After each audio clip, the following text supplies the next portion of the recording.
How is AI affecting the customer experience? What is the future of the customer experience and applying AI? Moderating our panel of thought leaders is Raul Grunberg. He's a strategic consultant and a private label marketing specialist. Welcome, Raul. Thank you, Gene. Always good to talk to you. So in theme number 4, chatbots. We love them. We hate them. They've changed the customer experience. But was there a specific question you were asking the panel about chatbots? Well, chatbots have really entered our life in all kinds of different ways. And so the basic question is, how has it changed, improved, harmed the customer experience today? And I think, Gene, you touched on some of the pain points that some people experience. Yeah.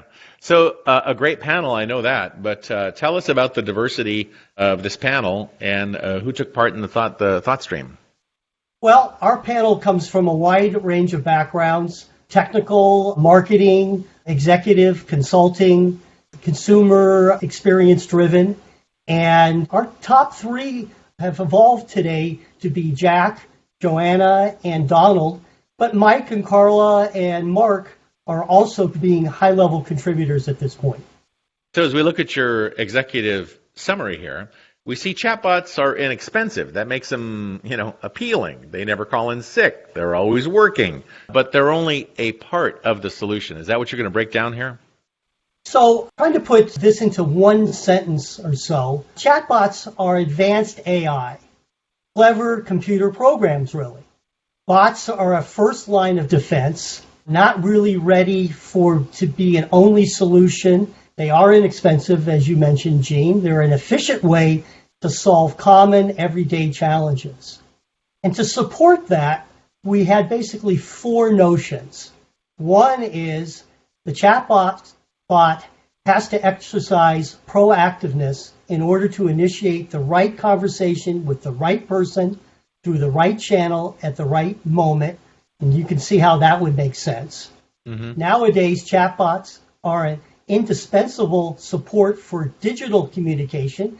So, when we're doing so much online, particularly e-commerce, emailing, etc., chatbots really are the only way. You don't really have 411 to call like you had with the old telephone operator. And chatbots can be aimed at creating opportunities to serve humans that aren't always related to saving costs. So, it's trying to elevate the human experience, not just trying to save money. And a proactive chatbot can assume the role of a true salesperson.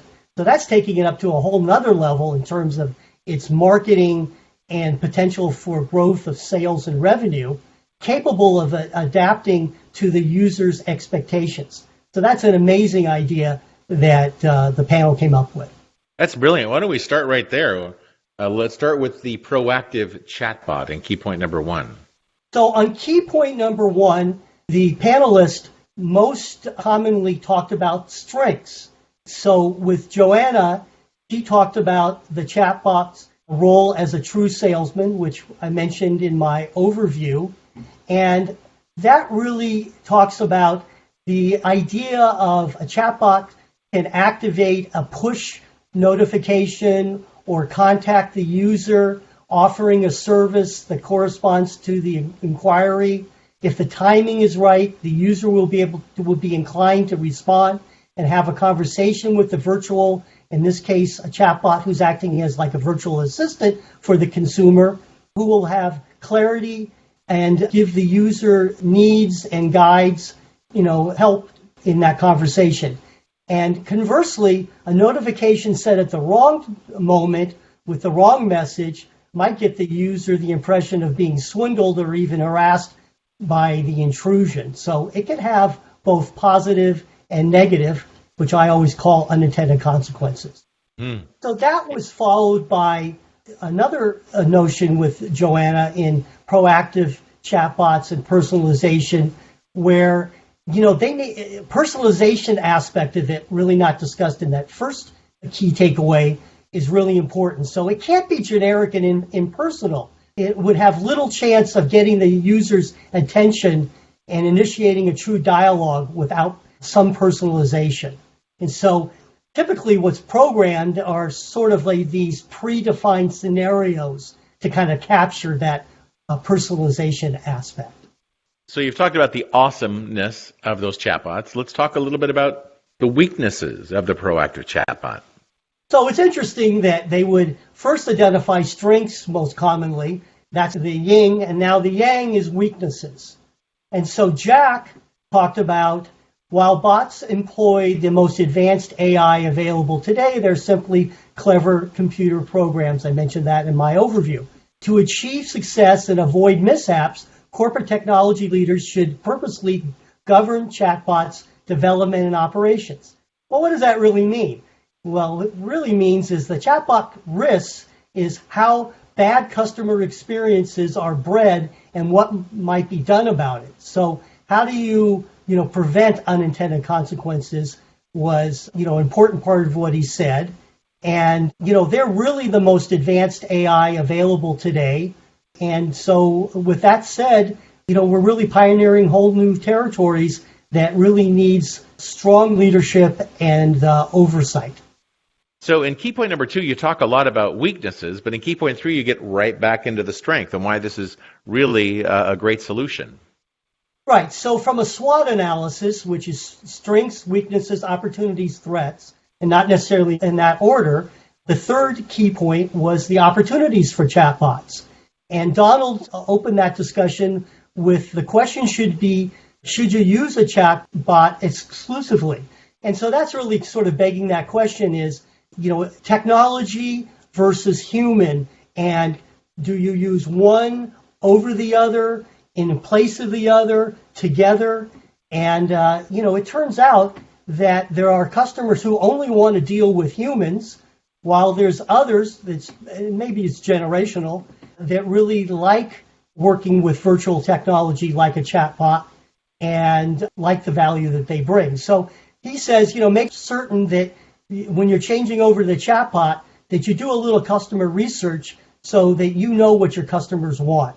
And so that understanding of generations, I think, is really, really important. And then Jack came in with easy experiences are part of a winning formula for companies. And if the experience is more tedious or less helpful than other channels, those chatbots will not be used.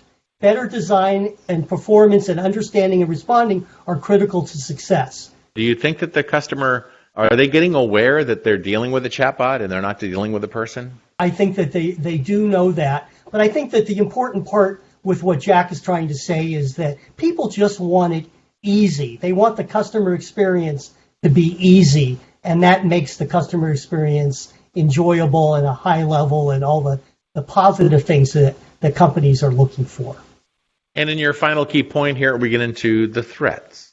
Correct. And so again, sort of that yin and yang type thing. We talked about the opportunities. And lastly, for key point number 4, we're talking about threats. And Mike really summarized this up great. There's no service in self-service.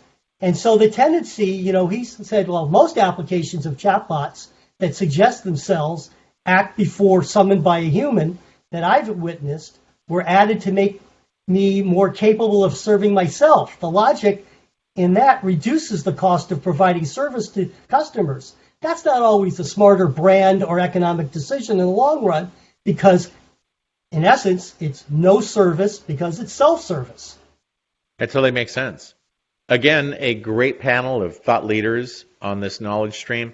Talk about the 3 that really stood out for you, Raul. Well, again, Jack, Joanna, and Donald really did a great job on this. But again, I welcome the response from everybody. As you heard Mike's name, mentioned here. Carla was not mentioned, but they all really chipped in and made this theme a success. Great theme. Where are we going from here? What can we look for next, Raul? So I had designed up front that we would go through 5 themes, and the last of that scenario deals with virtual assistants, basically acting as a personal concierge. And so we're going to explore how that's changed, improved, or harmed the customer experience today. Great job walking us through these slides, Raul. Thank you very much. Gene, it's always a pleasure, and I look forward to doing this again with you next time. Raul Grunberg. He's a strategic consultant and private label marketing specialist, and we will talk again very soon, Raul. Thank you.